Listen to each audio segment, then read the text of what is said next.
ছেলেরাও অন্যের বাড়ি যায়। হ্যাঁ, সত্যি এটা কষ্টদায়ক যে মেয়েরা নিজের বাড়ি ছেড়ে অন্যের বাড়ি যায়। তবে আরেকটা বিষয় যেটা না বললেই নয়, শুধু মেয়েরাই নয়, ছেলেরাও নিজের বাড়ি ছেড়ে অন্যের বাড়ি যায়।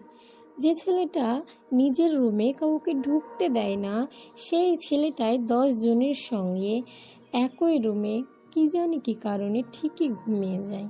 যে ছেলেটা খাবারে একটু লবণের মাত্রা বেশি হলে চেঁচিয়ে বাড়ি মাথায় তুলতো, না খেয়ে বাড়ি থেকে বেরিয়ে যেত, আজ সেই ছেলেটাই কি জানি কী কারণে পুরো খাবারটাও খেয়ে নেয়।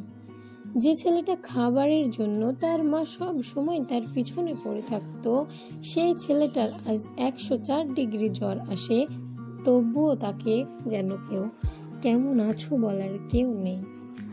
যে ছেলেটা কখন ঘুমোতো তার কোনো ঠিক নেই, সকালবেলায় তাকে কেউ ডাকতো না ভয়ে যে সে চিৎকার করবে বলে, সেই ছেলেটা আজ কি জানি কী কারণে ঠিকই 10টার আগে ঘুমিয়ে যায় আর ঠিকই ভোর 5টার আগে জেগে যায়। হ্যাঁ, ছেলেরাও অন্যের ঘরে যায়। যে ছেলেটা সবসময় বন্ধুদের সঙ্গে আড্ডা মারতো, বন্ধু ছাড়া একটা মুহূর্ত চলতো না, কি জানি কী কারণে আজ সেই ছেলেটাই ঈদ, পুজো, বড় বড় অনুষ্ঠানগুলো স্যাক্রিফাইস করে যায়। হ্যাঁ, ছেলেরাও অন্যের বাড়ি যায়। যে ছেলেটা বাড়ির খাবার কখনো বেড়ে খায়নি, খাবার পরে নিজের থালাটা ধোয়নি, কি জানি কী কারণে সেই ছেলেটাই আজ নিজে রান্না করে খায়। জানো, ছেলেরাও পরের ঘরে যায়।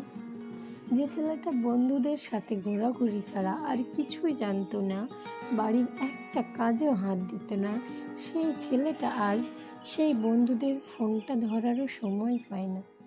হ্যাঁ, ছেলেরাও অন্যের বাড়ি যায়। জানো, ছেলেরাও অন্যের বাড়ি যায়।